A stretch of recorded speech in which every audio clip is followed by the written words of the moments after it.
লিখেছেন, মসজিদে না গিয়ে নিয়মিত নিজের ওয়াইফের সাথে ঘরে জামাতে নামাজ আদায় করা কি সঠিক হবে? মোটেও সঠিক হবে না ভাই সাব্বির। কারণ হলো, আমাদেরকে আল্লাহ রাব্বুল আলামিন যে দিন দিয়েছেন, এই দিনে 5 ওয়াক্ত সালাত হলো সবচেয়ে গুরুত্বপূর্ণ আমল।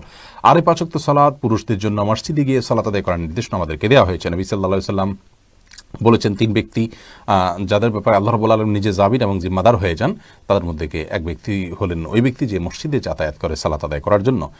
অন্য এক হাদিসে নবী আলাইহিস সালাম বলেছেন, আলা আদুল্লুকুম আলা মা ইয়ামহুল্লাহু বিল খাতায়া ওয়া ইয়ারফাউ বিহিদ দারাজাত।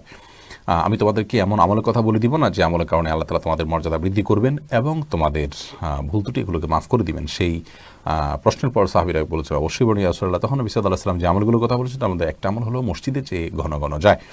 তো মসজিদে যাওয়া, মসজিদে গিয়ে সালাত আদায় করার জন্য নির্দেশ আমাদেরকে দেওয়া হয়েছে। আর জামাতের আয়োজনটা মসজিদে হবে পুরুষদের জন্য, এতেই জামাতের যে উদ্দেশ্য সেটা সাধিত হবে। বাসায় আপনি যদি আপনার স্ত্রীকে নিয়ে জামাত নিয়মিত করেন, অথচ আপনার হাতের নাগালে আশেপাশে মসজিদ থাকে, তাহলে আপনার এই কাজটি উচিত হবে না, সঠিক হবে না। জামাতের সাথে সালাত আদায়ের যে নির্দেশ, সেই নির্দেশটা পালন হবে না। হ্যাঁ, আপনি জামাত আদায়ের সওয়াবটা পেলেন শুধুমাত্র। অবশ্য এ বিষয়ে রদ্দুল মুখতারের যে ফতোয়া রয়েছে, সেই ফতোয়া কিন্তু আমরা সামনে রাখি। তাহলে সেক্ষেত্রে দেখতে পাই যে যদি আপনার পরিবার পরিজনের সদস্য যারা আছেন তাদেরকে নিয়ে আপনি জামাতের আয়োজন করেন, ধরুন মসজিদ দূরে, আপনি আপনার বাসা বাড়িতে বা আপনার বিল্ডিংয়ে যারা আছে তাদেরকে নিয়ে আপনি সালাতের আয়োজন করলেন, জামাতের আয়োজন করলেন সবাইকে নিয়ে, তাহলে এটা মাকরুহ হবে না। কিন্তু সেক্ষেত্রেও মসজিদে জামাতের সাথে সালাত আদায় করাকে আফদল বলা হয়েছে রদ্দুল মুখতারে।